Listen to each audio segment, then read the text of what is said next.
it's 2013, so here at GMT, we're celebrating Lucky 13. And this morning, our literary expert, Gwen Reyes, has the top 13 books you'll want to be sure and read in the coming year. Good morning to you. Hi, Paige. I want to say that we probably won't be able to get to all 13 titles that you suggest, but we will have it on our website, which I'll share at the end of the segment. But let's go through it. Tell us what some of your favorites are for 2013. So our first book is, the first 4 books are actually all young adult books, so they're for our younger readers.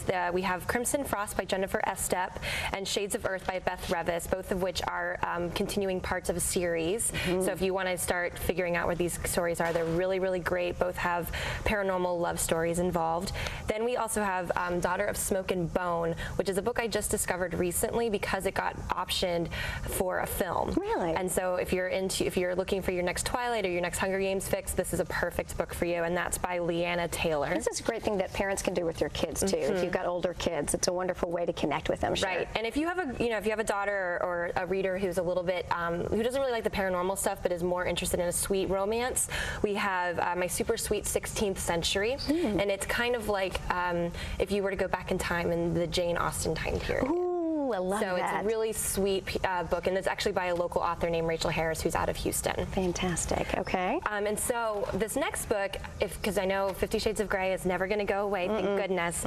This one by Jay Kenner is called Release Me. Same sort of thing. So if you loved 50 Shades of Grey, this is a perfect book for you. Okay. And then the one book I think everyone is really looking forward to this year is the new Charlene Harris book, who did the Stookie Stackhouse stories, or True Blood is what we know it as for television.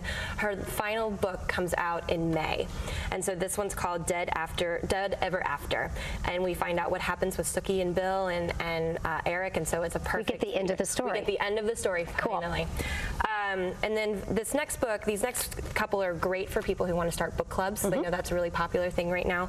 The Gilded Lily by Taylor Swift, or I'm sorry, not Taylor Swift, Deborah Swift. I was going to say that Taylor Swift is very busy.